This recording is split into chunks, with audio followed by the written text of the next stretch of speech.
बिस्मिल्लाहिर्रहमानिर्रहीम अस्सलाम वालेकुम स्टूडेंट्स। मेरा नाम दानिश मजीद और आप मेरा यूट्यूब चैनल देख रहे हैं फिजिक्स विद दानिश। तो बच्चों, हम लोग आज बर्नौलीज इक्वेशन की जो एप्लीकेशन हम लोगों ने जो स्टार्ट की हुई थी उसकी आज हम लोग नेक्स्ट एप्लीकेशन डिस्कस करेंगे और ये एक इम्पॉर्टेंट टॉपिक है। इसका नाम है टॉरिसेलीज थ्योरम। ठीक हो गया। अब टॉरिसेलीज थ्योरम क्या कहता है और हम इसके ऊपर जब बर्नौलीज इक्वेशन अप्लाई करेंगे तो हमें रिजल्ट क्या मिलेगा, आज के लेक्चर के अंदर हमने ये सारी की सारी बातें डिटेल में डिस्कस करनी है। ठीक है।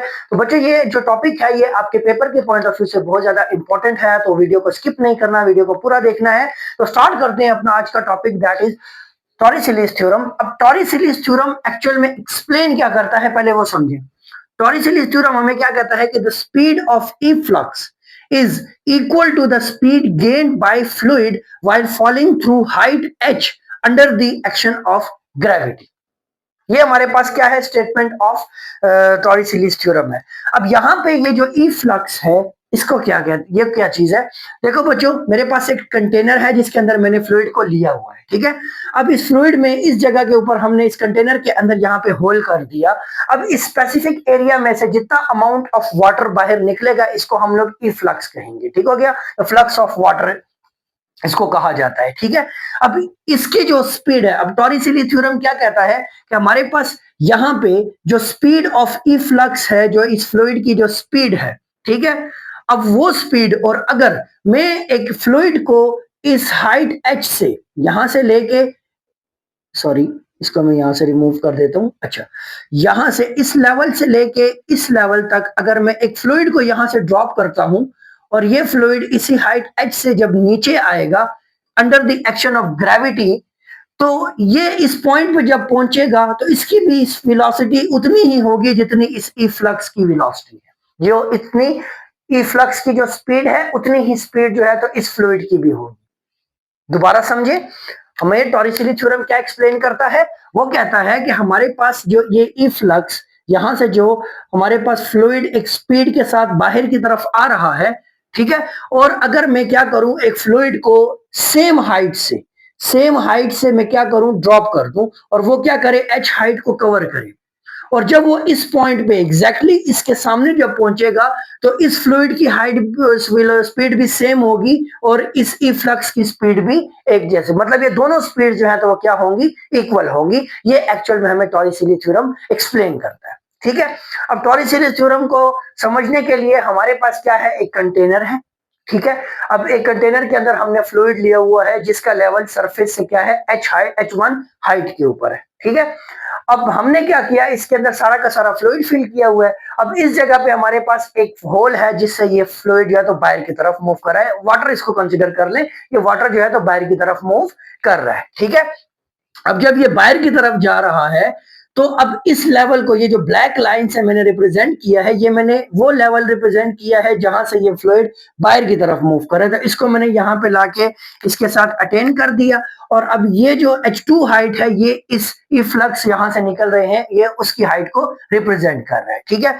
अब इन दोनों पॉइंट्स के दरमियान का जो हाइट्स का जो डिफरेंस है वो हम लोग रिप्रेजेंट करेंगे H के साथ और H इक्वल हो जाएगा H1 माइनस H2 के। ठीक है। अब टॉरिसेली थ्योरम ने क्या कहा कि अगर ये सेम H हाइट से आप किसी फ्लूइड को ऊपर से नीचे की तरफ ड्रॉप कर दो तो उसकी जो वेलोसिटी होगी, जो स्पीड के साथ वो इस पॉइंट पे पहुंचेगा, और अगर आप इसकी फ्लक्स की स्पीड फाइंड करो तो इन दोनों की जो स्पीड होगी वो हमेशा क्या होगी, सेम होगी। अब इसी में हम लोग इस लेक्चर के अंदर, आज के अंदर हम इस चीज को प्रूव करेंगे। अब सबसे पहले हम लोग टॉरिसेली थ्योरम को ऊपर बर्नौली इक्वेशन को अप्लाई करके इसकी फ्लक्स की स्पीड को फाइंड करेंगे।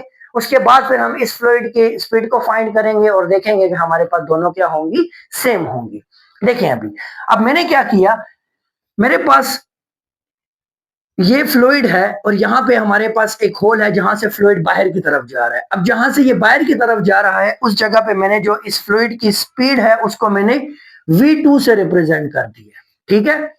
और यहाँ पे अब जाहिर बात है, यहां से ये फ्लूइड बाहर की तरफ जा रहा है तो जाहिर बात है ऊपर से ये फ्लूइड नीचे की तरफ भी तो आएगा, क्योंकि ये कम भी तो होगा ना।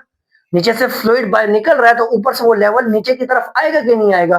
तो अब वो जिस स्पीड की तरफ साथ नीचे आएगा उसको मैंने बच्चों V1 से रिप्रेजेंट कर दिया। ठीक है। अब हमारे पास यहाँ का जो प्रेशर है वो P2 है, यहाँ पे जो प्रेशर अप्लाई होगा वो P1 हमने कह दिया। ठीक है। हाइट मैंने आपको एक्सप्लेन कर दी है। ठीक। अब जरा इन वेलोसिटीज के दरमियान का डिफरेंस देखें तो हमारे पास ये जो स्पीड है, स्पीड ऑफ इफ्लक्स या जो स्पीड ऑफ फ्लूइड, जिस स्पीड के साथ ये फ्लूइड बाहर की तरफ जा रहा है और जिस स्पीड के साथ ये फ्लूइड नीचे आ रहा है, इन दोनों में हमें वाजिया डिफरेंस देखने को मिलेगा। ये स्पीड बहुत ज्यादा हाई होगी कंपैरेटिवली कि हमारे पास ये लिक्विड जो है जिस स्पीड के साथ इसका लेवल नीचे की तरफ आ रहा है।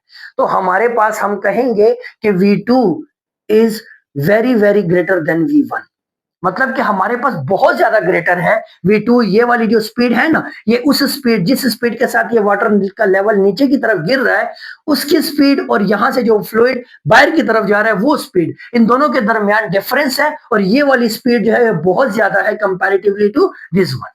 ठीक है, तो अब इसकी वजह से हम लोग क्या कहेंगे कि हम कह सकते हैं कि V1 जो है तो उसको हम 0 के इक्वल ले सकते हैं, मतलब हम उसको निग्लेक्ट कर देंगे। ठीक है, एक पॉइंट तो आपने ये याद रखना है। दूसरा पॉइंट, अब देखो मेरे पास यहां पे भी प्रेशर अप्लाई हो रहा है, यहां पे भी प्रेशर अप्लाई हो रहा है। अब यहां पे जो प्रेशर अप्लाई हो रहा है वो भी एटमॉस्फेरिक प्रेशर है और यहां पे जो प्रेशर अप्लाई हो रहा है वो भी एटमॉस्फेरिक प्रेशर है। तो एटमॉस्फेरिक प्रेशर हर एक एंड के ऊपर इक्वली जो है तो अप्लाई होता है, तो इसलिए हम लिख सकते हैं कि P1 equals to P2 and which is equals to P। अब ये दो पॉइंट आपने याद रखने हैं। ठीक है, अब हम बढ़ते हैं अपनी डेरिवेशन की तरफ। हम इसके ऊपर क्या करते हैं, बर्नौली इक्वेशन अप्लाई करते हैं। ठीक है, तो अब मैं यहां पे लिखता हूं अप्लाई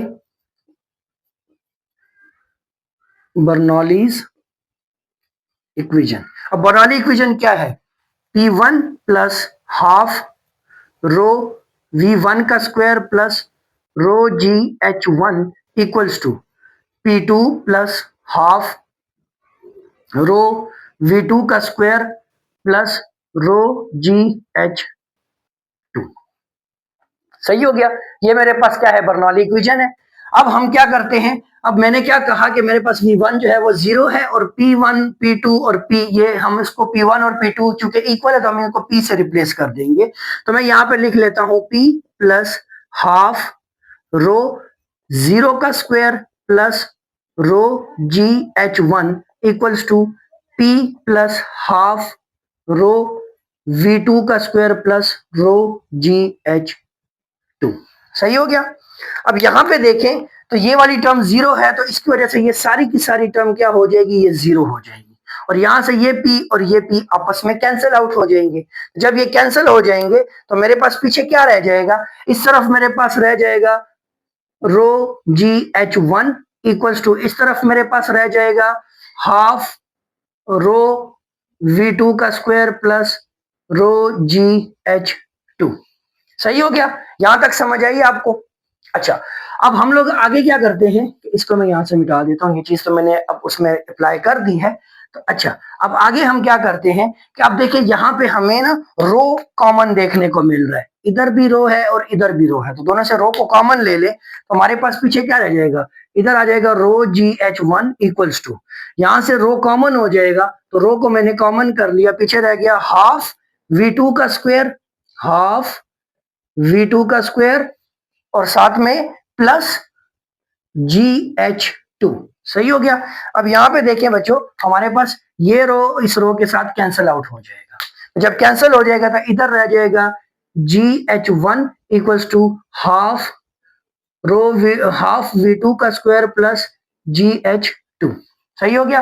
अब इसको उठा के इक्वालिटी से इधर फेंक दें तो ये जब इधर आ जाएगा तो GH1 minus GH2 equals to half V2 का स्क्वायर। ठीक है, अब यहां से G कॉमन है तो G को कॉमन ले ले तो पीछे क्या रह जाएगा, H1 माइनस H2 और इक्वल्स टू हाफ V2 का स्क्वायर।